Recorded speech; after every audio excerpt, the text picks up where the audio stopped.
Vamos a ver, transportadora de gas del norte. Primero damos un breve repaso sobre lo que hace esta empresa.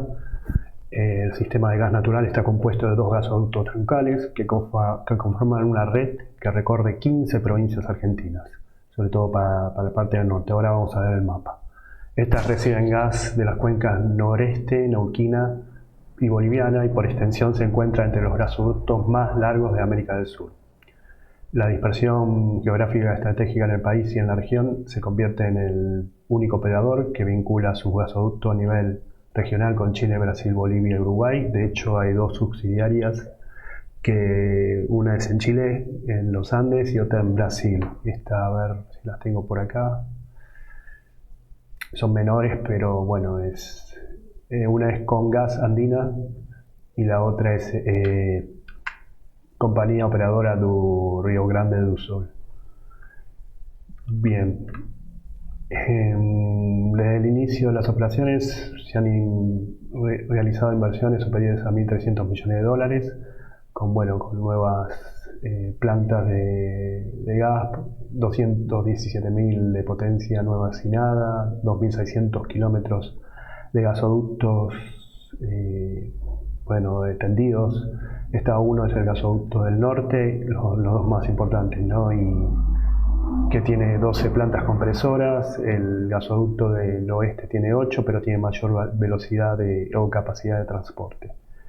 En lo que decía del mapita, este sistema de TGN, o sea, de transportadoras, en 1.806 kilómetros, 20 plantas compresoras entre los dos gasoductos. Además tiene el gasoducto norte andino, el entrerriano, Gas Andes, Paysandú, etc.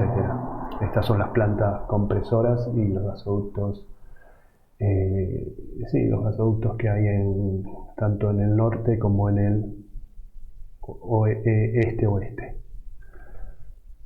Bien, y esto es lo de Chile, y esto de Uruguayana pertenece a Brasil. Se está pendiente de hacer este gasoducto en Formosa, este tramo en Formosa, que es parte de la obra. Vamos con los números. Comienza el ejercicio con un déficit de 702,7 millones. El 2020 ha comenzado con un saldo a favor de 1.142,8 millones. Después vemos los estados de resultado. El 27 del 3, la sociedad ha declinado la propuesta de Enargas. Hubo una audiencia el 16 del 3, como habíamos anticipado, por un acuerdo tarifario de transición, ya que la misma era un ajuste tendiente a cero, por lo que se retomarán las negociaciones. Esto lo pueden encontrar en diferentes partes del balance, incluido en las perspectivas, ¿no? Porque figura todo un texto enorme de la historia de la renegociación, que fue a partir del 2017 y con congelamiento en febrero del 2019. Se ha modificado el programa de obligaciones negociables de hasta 600 millones con una duración de 5 años, hasta ahí todo igual. Este programa también comenzó por 2017-2018, a que se puede incluir. Lo que pasa ahora, incluyen las emisiones, los montos bajo unidades de valor adquisitivo y unidades de vivienda, o sea, el UVA y el UBI, como lo están haciendo muchas empresas. A ver dónde lo tengo. Esto, que es la cláusula, de acuerdo a lo establecido la resolución de la CNB, las obligaciones negociables también podrán, por eso tuvieron que modificar el prospecto de las obligaciones negociables, que, como dijimos, es un programa de emisión hasta 600 millones de dólares. Hoy cuentan con una clase de obligación negociable emitida, que después la vemos. Los ingresos por venta son de 3.902,4 millones, una caída interanual del 36,4%, donde se justifica por la suspensión de ajustes tarifarios en un contexto inflacionario y menores ingresos de transporte en exportación. No sé por qué, no hay explicaciones, pero bajó muchísimo el transporte de gas hacia el exterior. Supuestamente creo que habrá sido por medida del Poder Ejecutivo de no exportar gas, y creo que toda la paritaria que hubo en marzo, sobre todo, ¿no? Los costos de explotación son de 3.619,5 millones, una alza del 8,6%, principalmente por mayores amortizaciones debido a las altas de activos esenciales. No esenciales, no es esenciales. Después vamos a ver el cuadrito y la diferencia con el año pasado. El margen de EBITDA sobre ingresos arrojó un 51%, el año pasado fue 13,4 puntos más, 64,4%. Bien, vamos a ver algunas cositas de todo esto. Primero el cuadro de resultados, ¿no? Donde la ganancia bruta es el 10% de lo que fue el año pasado. Tenemos lo operativo, o sea, todo baja. El integral es parte de las dos subsidiarias que no aportan mucho, o sea, si bien es menor el ingreso recibido, no aportan casi nada. También mostramos, lo que dije anteriormente, ¿no? Esta es la columna de depreciaciones, y acá las depreciaciones que hubo por diferentes altas de activos no esenciales es al inicio, en el periodo, lo tenemos, ¿dónde la vi? Acá está.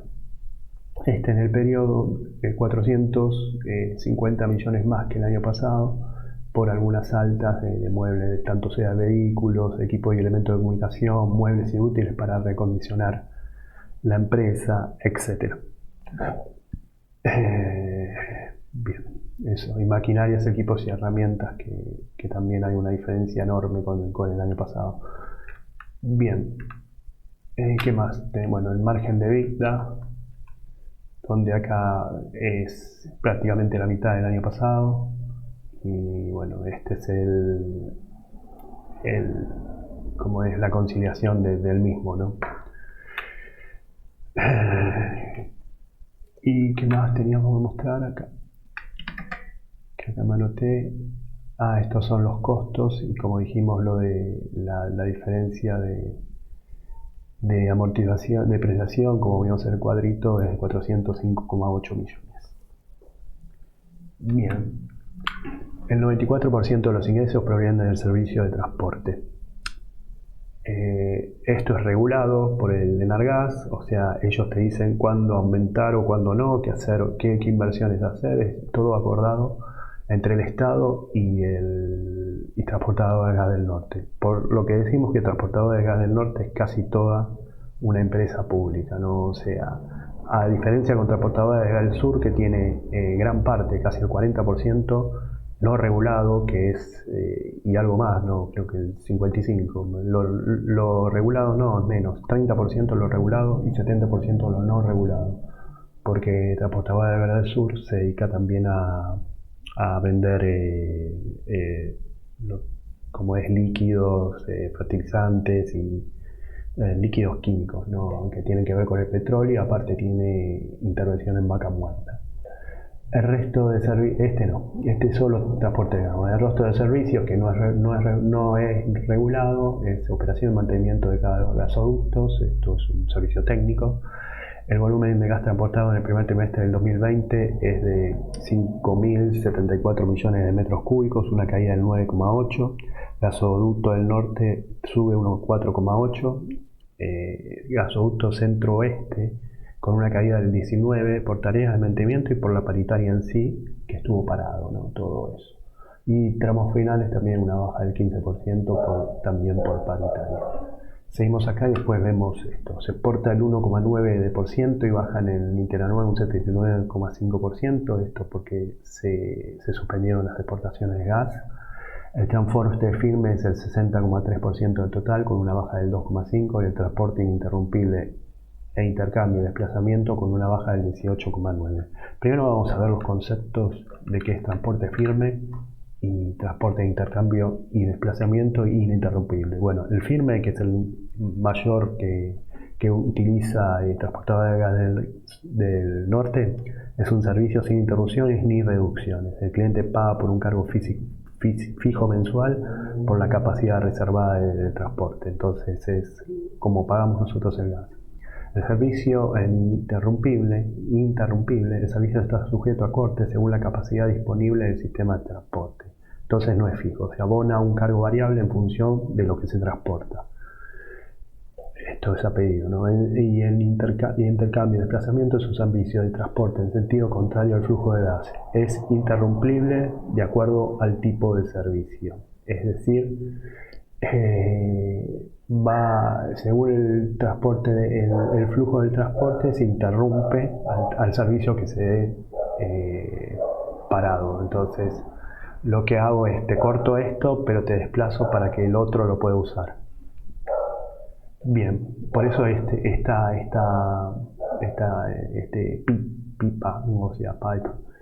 caño que es el que te redirecciona hacia dónde se usará el gas. Tiene una única dirección y depende de la variabilidad del gas, y esto es el desplazamiento. Entonces lo usa Pepe, lo usa Juan y lo usa Néstor. Ahí está. Me falta lo más importante,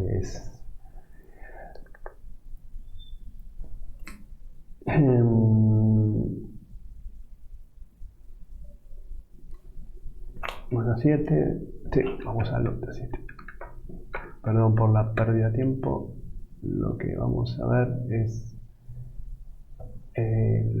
bueno, acá, como dijimos, el gas del norte es lo que sube, el gas del centro oeste baja, por lo que hablamos anteriormente, mantenimiento y paritaria. El firme baja un poquito, el ininterrumpible, intercambio, desplazamiento baja bastante, y al mercado externo se exporta mucho menos. Los gastos comerciales y administrativos dan 774,1 millones, una baja del 12,8% con respecto al primer trimestre del 2020, y se destaca la baja de dólares incobrables, es decir, no hubo tanta aplicación de dólares incobrables como en el primer trimestre del año pasado, que se había iniciado la pandemia. Impuestos y tasas de contribuciones se pagaron 16,4% menos. Los gastos laborales que se imputaron totalizaron 584,5 millones, bajando un 7,7%, por paritarias por debajo de la inflación. Si no se hubiese aplicado el ajuste por inflación, esto hubiese sido un alza de creo que del 3,2%, pero como la paritaria estaba por debajo de la inflación, es más, ellos lo justifican por mayor dotación de personal. Bien, vamos a ver esto que lo tenemos acá al toque. Este costo de personal, me refiero a este y a este, estoy sumando los dos, ¿no? O sea que hay una baja. Bueno, como dijimos, deudores incobrables en un descenso del 94,7 millones, y el otro que destaqué fue impuestos, contribuciones, también con una baja de 57,2 millones. Acá en explotación se paga muy poco. Bien, los resultados financieros acumulan un déficit de 250,2 millones, el primer trimestre un negativo de 355 millones, mayor perjuicio en posición monetaria, pero mayor beneficio en variación cambiaria. La deuda bruta es de 7.452,1 millones, una baja del 28,1% anual por pagos de capital el año pasado, sobre todo en el periodo invernal. La deuda en moneda extranjera es 74,4%, principalmente por lo que se tiene con Itaú Unibanco, con una tasa muy baja de 1,75 anual, comparado con otras tasas, ¿no? Que estamos acostumbrados. El flujo de fondos es de 3.372 millones, un 33,5% menos que el primer trimestre del año pasado, principalmente por el flujo generado en operaciones. Bueno, vamos a ver poquito a poco toda esta cosa, ¿no? Que acá, bueno, el ahorro es de 104,7 millones comparado con el año pasado. Si bien el RECAN es bastante superior al año pasado, por mayor valorización de pasivos financieros, la diferencia cambiaria diferencia los resultados por cambios a valor razonable también, que estos son los resultados de inversiones y otros. Después tenemos la deuda, donde tenemos acá bien descrito el endeudamiento, donde es no corriente, no figura el año pasado. Acá hay 5.024 millones, acá figura el pago de 11.000 millones que que salió a 10.000 después, pero después se fue pagando en junio y está la diferencia enorme. Y la obligación negociable con que cuenta con 1.570 millones de pesos. Las dos cosas que ellos destacan o subrayan del endeudamiento, es el endeudamiento con Unibank de Nassau Branch, con intereses semestrales y una tasa de 1,75, de 55 millones de dólares. Esto fue en octubre del 2020, ahora lo puse, hoy creo que tiene 54 millones, la constitución de prenda en primer grado es 56,5 millones. Lo que digo que imputó 54,1 millones de dólares es porque algo se ha pagado una cuota de interés y algo de capital, y a pesar de que la amortización es 100% de vencimiento, ¿no? Y esta que es lo que se tiene con el Banco Macro y lo que se tiene con la emisión de obligaciones negociables emitida en agosto del año pasado por 1.500 millones de pesos y una tasa Butler del 1% con amortización en agosto ahora, en noviembre y en febrero del año que viene. O sea, cada 3 meses. Una duración de un año. Un poco más, año y medio, 18 meses, perdón. Algo más al flujo de fondos, cerrando esta parte financiera, donde tenemos que, si bien hay un aumento, hay resultados financieros generados efectivos, es decir, que se usó el efectivo para otras inversiones, el año pasado también, y la diferencia es menor, o sea, es mayor por el resultado efectivo generado en operaciones. Esto es por la diferencia de cambio de otros resultados en efectivo, ¿no? Es solamente esa métrica que se toma. Bueno, las perspectivas. Como se había anticipado en la asamblea del 14 del 4, se decidió destinar los resultados del año pasado, del 2020, 1.122,7 millones para capital de trabajo y resguardo de liquidez para afrontar gastos e inversiones necesarios para la prestación de este servicio público. Se continúa la brega con Enargás, como habíamos dicho, para encarar las renegociaciones de tarifa, cuyo marco de renegociación original cerraba o cierra al final del 2022. Entonces se quiere establecer un marco temporario de aumento de tarifas, ¿no? O de reajuste.